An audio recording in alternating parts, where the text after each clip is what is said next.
National Weather Service has issued severe thunderstorm watch number 46, effective until midnight Central Daylight Time Friday. This watch includes the following counties in Texas: Collin, Dallas, Denton, Ellis, Hunt, Kaufman, Rockwall, and Tarrant.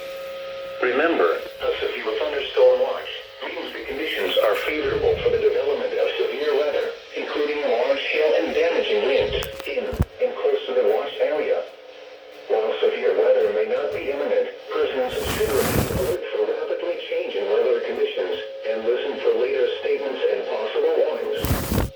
Stay tuned to your weather radio, commercial radio and television outlets, or internet sources for the latest severe weather information.